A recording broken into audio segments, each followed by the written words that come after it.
Good morning, you listen to FloorDaily.net, and I'm Kemp Harr. This morning, my guest is Deb DeGraaf, the co-owner with DeGraaf Interiors in Grand Rapids, Michigan. Deb, how you doing? Doing great this morning. How about yourself? I'm good. Wanted to catch up on several things. Just a little background first. I did a focus on leadership on you in March of this year, so if anybody wants to know a little bit more about DeGraaf Interiors, you can see that in the magazine. You and your brother are co-owners of this business, and you focus on the retail and builder side, and your brother Dean focuses on the commercial side, and your husband Mark is in there with you as a teammate on the retail side. You also are a big volunteer. You're on the board of the NFA. You served on the board of the WFCA, and you're currently on the board of the FCEF. And you have two stores, and you've kind of split your allegiances a little bit. On the west side of town, you got a Mohawk Color Center Elite store, and on the east side of town, you got a Shaw Design Center, right? You are absolutely correct. That sounds pretty good, Kemp. All right. So how's business? Business is pretty good. We just finished wrapping up our June numbers, looking at that, and surprisingly, we're down just slightly for the year overall. Retail seems to be softening a bit. Not real surprised about that. Typically in years past, and let's just skip the COVID years there because that was a little hiccup and things have been a little bit different than normal, but typical summers would calm down a little bit. People are vacationing and doing other things. But I think this summer's a little different. I think people are vacationing just a bit more because they're allowed to do that again and they're spending more time with their family. Some are even doing staycations because gas has gotten a little bit rampant, as we all know. So I think the typical summer slowdown is happening a little bit again, but I do think that the gas prices at the pump and then all of us that have 401ks or dare to look at them are being impacted there. And so I think that's having an impact on consumer spending, at least in our stores, contributing to the little bit of a slowdown that we're seeing at the retail level.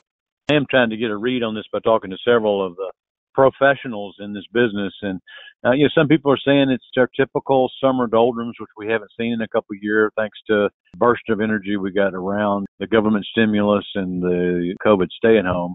But you're saying another factor is the fact that people can travel, so there's more people out of town, but also their sentiment is depressed a little bit because of what they're having to pay to put fuel in their car, and those crazy people that are tearing open their 401k statement. That's a downer for sure. Yeah, and I think just for a family operating on a budget, I mean, you look at food and just inflation overall and just the impact that that's having. I mean, you go grocery shopping and things that cost $2 are now $3, and I think on a family that was maybe budgeting or saving money for floor covering is having to obviously divert some of those monies into day-to-day living expenses. And that's unfortunately a reality that many families are facing right now with the cost of inflation.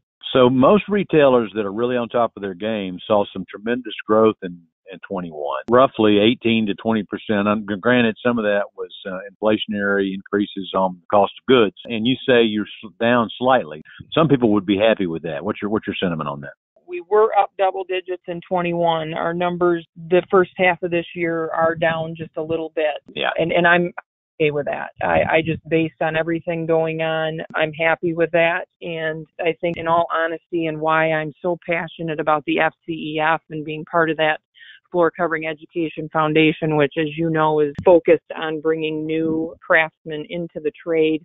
We're just struggling significantly on labor and finding qualified installers and craftsmen to put in product. And to have to tell a customer you're 10 to 12 weeks out with installation is a difficult conversation. So a little bit of this tick down in demand has not broken my heart, to be honest with you. It's actually helped us kind of balance some things out a little bit, but we continue pressing forward locally to recruit some new individuals and craftsmen in to apprentice under some of our seasoned installers. Yeah. So tell me about some adjustments you might be making to make sure that somebody's buying in the Grand Rapids area, at least they're coming to your store. Are you doing anything to your marketing program, your promotion, your mix? Any changes going on there? Well, we continue to work very heavily with mobile marketing, Carol Cross and her team, to just make sure that our virtual front door is front and center out there in front of everybody.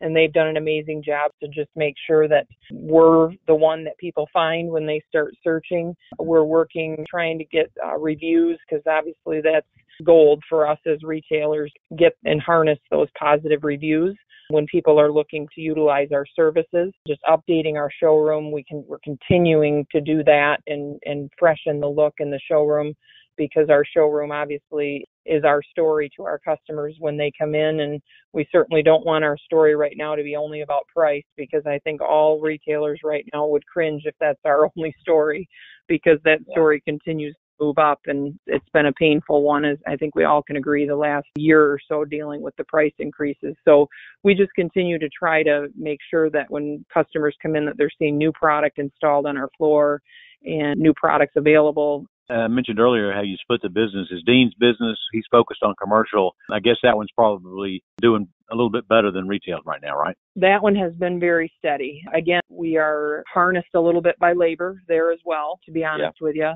But we do have a number of contracts that bring us well into next year, which is always a nice safety net. And we continue to cultivate those relationships to make sure that we have those moving forward. But there has definitely been a lot of opportunity there as of late in the arena that we work within the commercial division. Two big news items the last week or so, just get your take on them.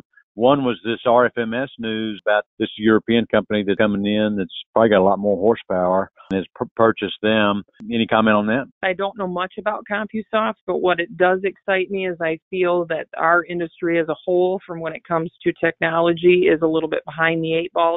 And by bringing in this company, which obviously is far ahead of where I think our industry is as a whole, I'm excited about it to see what they can bring to advance us and move us along. So I am excited about just to see what comes from that. Yeah, and what about the resolution of Armstrong now? At least we know they're going to survive, and AHF has got them. Any comment on that? I am excited about that as well. We have Armstrong displays in our showroom, and with AHF being a vendor of NFA, obviously we are partners with them as well, and they've been a good supplier of ours. And so I was excited to see them step up and purchase Armstrong, because we already work with them and we have a good relationship with them, and I like the people there. I guess security that now I feel that we have moving forward. There's obviously a lot of unanswered questions on that side, but AHF has already said they're there to answer those questions for us, and so I'm feeling a lot better now than I was 2 weeks ago. Let's just put it that way. I agree. We learn now that they were the only strategic buyer in there. If they hadn't picked it up, it was going to be curtains for all those plants. So it's good news. It certainly was. I think there was over 600 people that were going to be without a job at minimum. And so it's very exciting to hear that those folks are going to have some jobs. So. All right, Deb. Well, so the weather up there in Michigan's a little cooler than I think the rest of the world. So I bet you're enjoying it up there, aren't you? I am. I'm not one for the 90% humidity. So this is comfortable. All right. Well, great. Thanks for spending time with us today. Again, been talking to Deb DeGraaf, co-owner of DeGraaf Interiors in Grand Rapids, and you've been listening to Kemp Harr and FloorDaily.net.